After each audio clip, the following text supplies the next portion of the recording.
उत्तर प्रदेश का एक छोटा सा कस्बा, नाम था मधौरा। यहां की गलियां तंग थीं, लेकिन दिलों की सोच उससे भी ज्यादा। हर मोड़ पर दबंगों की नजरें, हर नुक्कड़ पर घूरती निगाहें और हर लड़की की आंखों में डर। स्कूल जाती लड़कियों को अक्सर पुलिस वाले ही रोक लेते, बहाने से चेकिंग के नाम पर छेड़छाड़, अश्लील फप्तियां और कभी कभी मारपीट तक। कौन सुने जब शिकायत खुद उन्हीं के पास करनी हो जो अपराधी बन बैठे हों। इसी कस्बे में पोस्टिंग मिली थी नवनियुक्त आईपीएस अधिकारी रिया मिश्रा को। उम्र सिर्फ 26 साल, लेकिन आंखों में अंगार, चाल में आत्मविश्वास और आवाज में वो तीखापन जो किसी भी अपराधी को हिला दे। पहले दिन जब वो थाने पहुंची तो स्वागत बड़े अजीब ढंग से हुआ। कुछ सीनियर अधिकारी खड़े तो हुए, लेकिन नजरें ऊपर उठी नहीं। एक ने धीरे से बुदबुदाया, अब ये लड़की हमें सिखाएगी? रिया ने सुना पर कुछ नहीं कहा। वो जानती थी जवाब शब्दों से नहीं, काम से देना होता है। अगले दिन सुबह की गश्त पर निकलने से पहले उसने सारे सिपाहियों की मीटिंग बुलाई।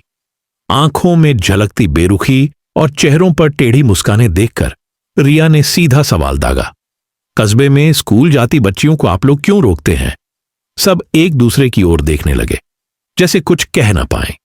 फिर एक सब इंस्पेक्टर बोला, मैडम, इलाके की सुरक्षा चेक कर रहे थे। रिया मुस्कुराई, लेकिन वह मुस्कान शांति की नहीं थी, जंग की थी। बोली, ठीक है, कल से मैं खुद देखूंगी आपकी चेकिंग। अगले दिन सुबह 7 बजे रिया सादी वर्दी में, बालों में छोटी, यूनिफॉर्म नहीं बल्कि एक स्कूल की ड्रेस में एक छात्रा बनकर निकल पड़ी। उसी रास्ते से जहां लड़कियों के साथ अश्लीलता होती थी। और जैसे ही वो पहुंची चौराहे पर, 2 पुलिसकर्मियों ने उसे रोका। अरे सुनो बिटिया, कहां जा रही हो इतनी जल्दी? एक ने दांत निपोड़ते हुए पूछा। रिया ने जवाब नहीं दिया। उन्होंने उसका बैग खींचा। तभी एक ने उसका कंधा पकड़ लिया और बोला, जरा बैग चेक कर लेते हैं, कहीं कुछ गलत तो नहीं। रिया ने वहीं से फोन निकाला और पहले से चालू रिकॉर्डिंग को लाइव कर दिया। फिर बोली, अब देखो कि गलत क्या है। अगले ही पल उसने अपनी आईडी निकाली और उन दोनों को वहीं धर दबोचा। तुम जैसे लोगों की वजह से वर्दी पर शर्म आती है। फिर तुरंत वायरलेस पर मैसेज भेजा और पूरे थाने को मौके पर बुला लिया। भीड़ जमा हो चुकी थी। लोग हैरान थे कि ये लड़की जो अभी कल ही थाने में आई थी, आज अपने ही सिपाहियों को सड़क पर सबके सामने गिरफ्तार कर रही थी। रिया ने अगले 1 हफ्ते में वो कर दिखाया जो पिछले 10 साल में कोई नहीं कर पाया था। उसने थाने के सीसीटीवी फुटेज निकलवाए, स्कूल की बच्चियों के बयान लिए, गुप्त जांच टीम बनाई और 7 और पुलिसकर्मियों को गिरफ्तार किया। लेकिन इससे बात खत्म नहीं हुई। कुछ नेताओं और स्थानीय दबंगों ने रिया पर दबाव बनाना शुरू कर दिया।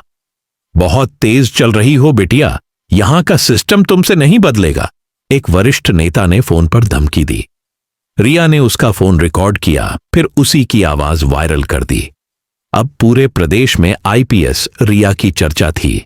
रिया ने सिर्फ भ्रष्ट पुलिस वालों को ही नहीं हटाया, बल्कि उनकी जगह उन महिलाओं को मौका दिया जो सालों से काम मांग रही थीं। उसने मिशन सुरक्षा नाम से एक विशेष अभियान शुरू किया, जिसमें हर स्कूल और कॉलेज के बाहर महिला पुलिस की तैनाती की गई। खुद भी रोज किसी न किसी चौराहे पर जाकर लड़कियों से बात करती, उनके डर सुनती और उन्हें भरोसा दिलाती। अब कोई तुम्हें नहीं रोकेगा, तुम्हारी उड़ान अब मैं संभालूंगी। 1 महीने बाद ही मधौरा की तस्वीर बदल चुकी थी। लड़कियां अब स्कूल जाती तो मुस्कुराती थीं, डरती नहीं। बाजारों में वो नजरों की तलवारें नहीं थीं। चाय की दुकानों पर अब लड़कियों के कपड़ों पर चर्चा नहीं होती थी। रिया ने जो किया वो सिर्फ कर्तव्य नहीं था, वो एक सोच का बदलाव था। पर कहानी यहीं खत्म नहीं होती। रिया को अब ट्रांसफर कर दिया गया था, क्योंकि बड़े लोगों को उसकी ईमानदारी से खतरा लगने लगा था।